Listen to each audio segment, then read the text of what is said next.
Hello everyone, Assalamu alaikum. This is Nusrat Jahan Momo and welcome back to my channel. সবাই কেমন আছেন? কি অবস্থা? আশা করছি সবাই ভালো আছেন। আলহামদুলিল্লাহ আমরাও ভালো আছি। তো চলে এলাম ভাইরাল একটা রেসিপি নিয়ে, সেটা হচ্ছে কদমফুলি কিংবা শিউলি ফুলি যেই পিঠাই বলি না কেন সেটা নিয়ে। তো ইউটিউবে দেখছিলাম সবাই বানাচ্ছে আর দেখতেও খুব লোভনীয় লাগছে। তো আমি ভাবলাম যে কেন না আমি ট্রাই করব।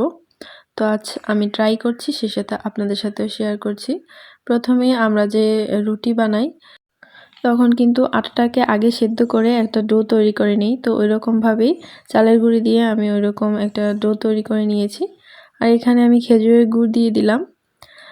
তারপর এখন আমি কিছুটা বাদাম কুচি আর নারকেল কুচি নিয়ে নিয়েছি।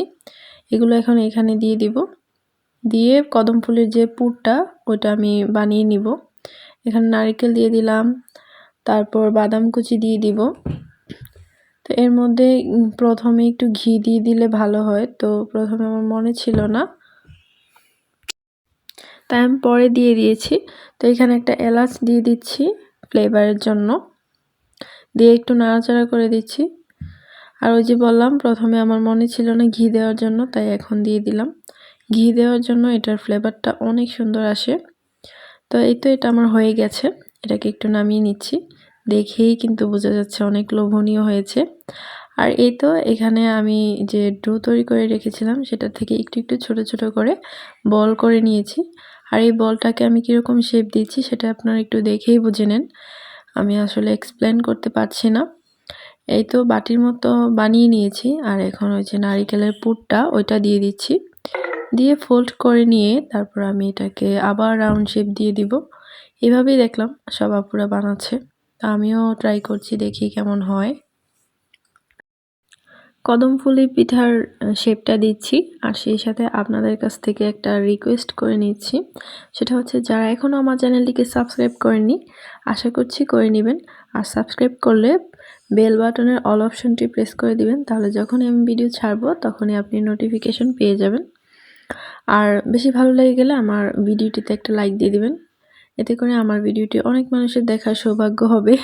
যদিও যারা দেখবে তাদের সৌভাগ্য নাকি আমার সৌভাগ্য সেটা আমি জানি না। তো এই তো এখন আমি বানিয়ে নিচ্ছি একটা একটা করে।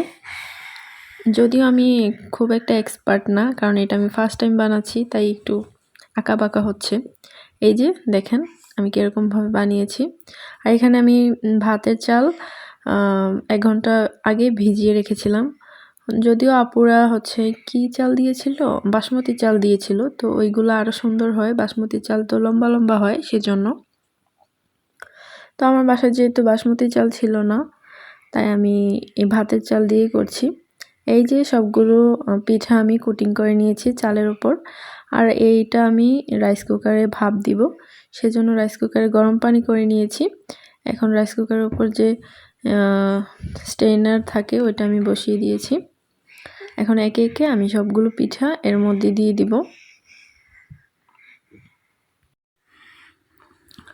এই তো আমার পিঠাগুলো সবগুলো দিয়ে দেওয়া শেষ। এখন আমি রাইস কুকারের ঢাকনাটা ঢেকে অপেক্ষা করব।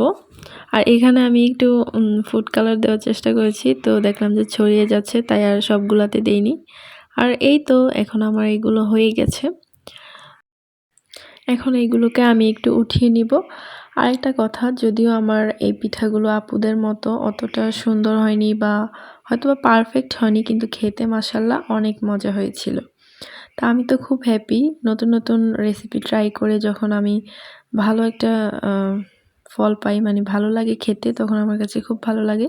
আর এই তো আমি একটু কেটে দেখিয়ে দিচ্ছি এটার ভেতরটা। আচ্ছা, এই লোভনীয় পিঠাটা দেখে কি আপনাদের খেতে ইচ্ছে করছে? তাহলে এখনই বাসায় বানিয়ে খেয়ে নিন। তো এই তো পিঠা খেয়ে নিচ্ছি, আর আজকের মতো আপনাদের কাছ থেকেও বিদায় নিচ্ছি।